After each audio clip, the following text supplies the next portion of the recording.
Assalamualaikum warahmatullahi wabarakatuh. Kepada pecinta kucing hutan, kami membuat tutorial bagaimana caranya mengadopsi kucing hutan, atau bagaimana caranya menyiapkan obat-obatan yang harus dimiliki oleh adopter kucing hutan. Nah, di sini kenapa kita harus menyiapkan?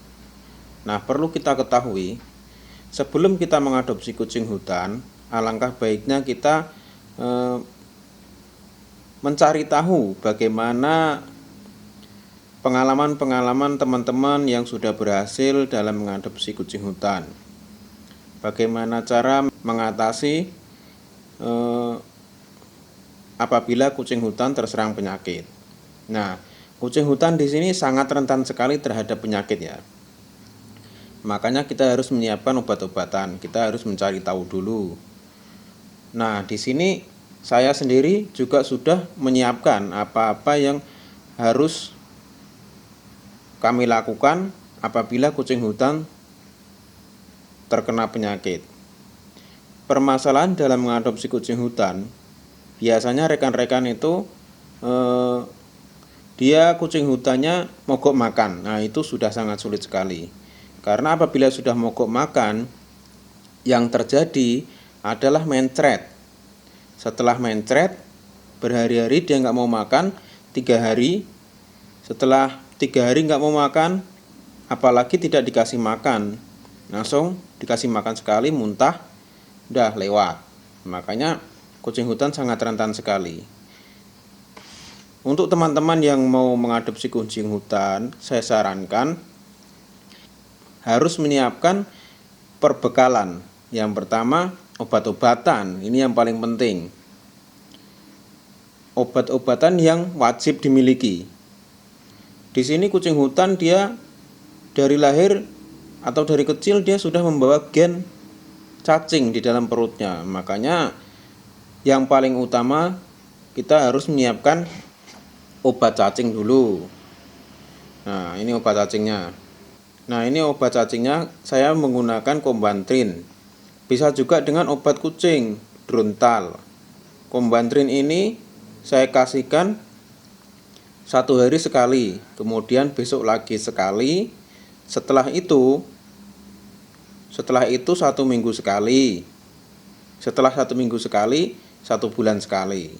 Nah, itu penggunaannya. Karena kucing hutan ini sangat rentan dengan cacing. Obat-obatan yang perlu dimiliki yang kedua. Nah, ini biasanya dia mogok makan. Mogok makan itu, nah ini banyak sekali nih ya. Nah, ini banyak sekali obat-obatan kucing.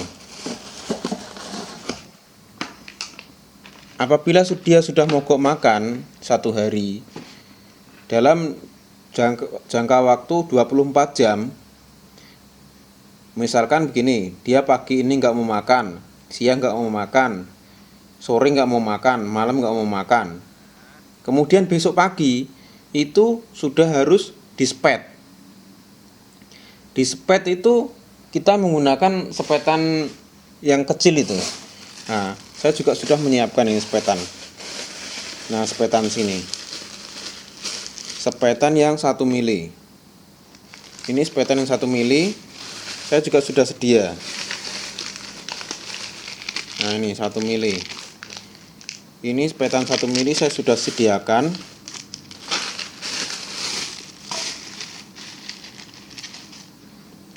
Ini bagaimana caranya? Nah, dalam penyepetan biasanya saya menggunakan makanan ini yang untuk kucing ini. Kucing larutkan dengan Pedialit. Nah, ini dilarutkan dengan Pedialit. Biasanya dalam sekali makan saya kasih 15 petan, 15 mili ini. 15 mili ini kalau dihitung sudah 3 sendok makan ini. Lumayan dia sudah masuk 3 sendok makan dengan Pedialit. Fungsinya Pedialit apa? Dia mengganti cairan tubuh supaya dia tidak lemas dan tidak dehidrasi. Nah, itu. Makanya sekali makan dia dengan dicampur Pedialit. Setelah makan, setelah makan biasanya saya kasih nih antibiotik D3.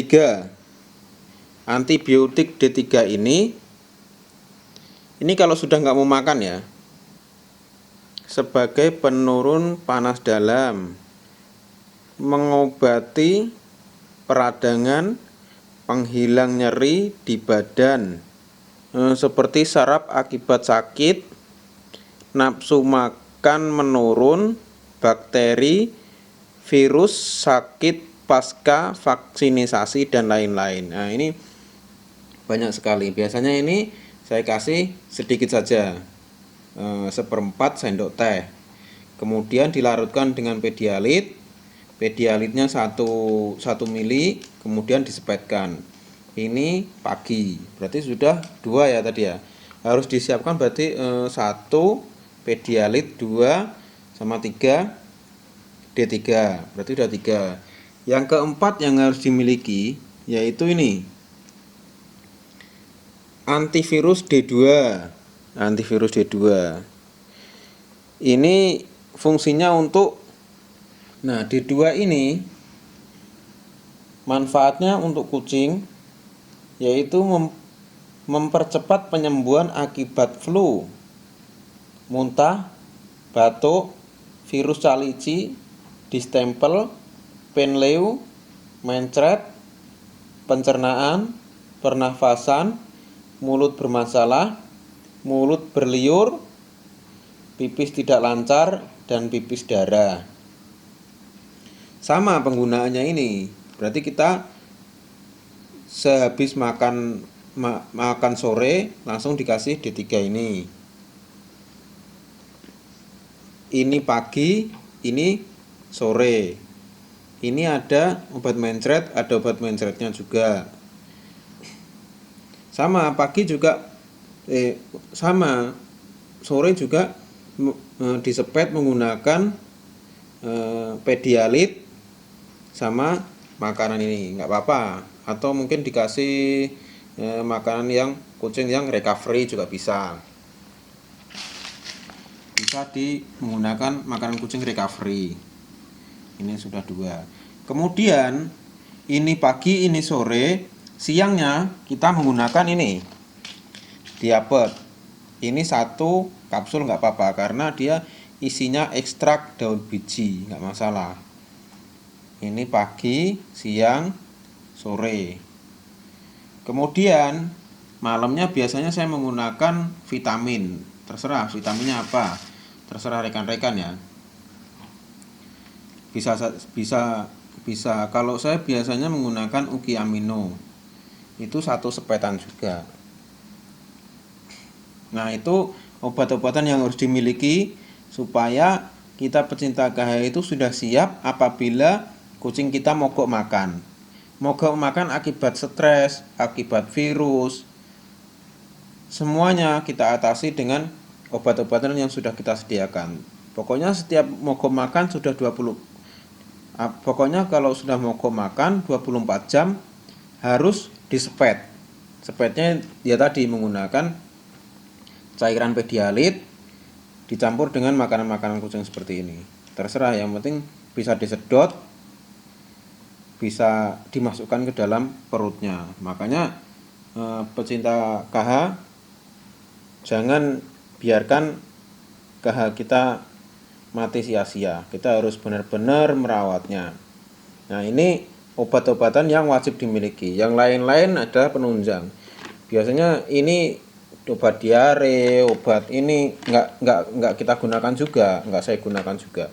Karena saya lebih ampuh menggunakan 4 ini. 1, 2, 3, 4. 1, 2, 3, 4. Nah, seperti itu. Nanti tutorial untuk menyepetnya, mau itu KH kecil atau KH besar, bisa diatasi dengan dispet semuanya. Nanti video berikutnya akan kami tutorialkan bagaimana caranya menyepetnya. Terima kasih, itu aja pecinta KH. Semoga KH kita tetap lestari, terhindar dari kepunahan, sehingga anak cucu kita bisa melihat kucing hutan yang ada di Jawa, Sumatera, dan Kalimantan yang sangat indah ini. Terima kasih. Assalamualaikum warahmatullahi wabarakatuh.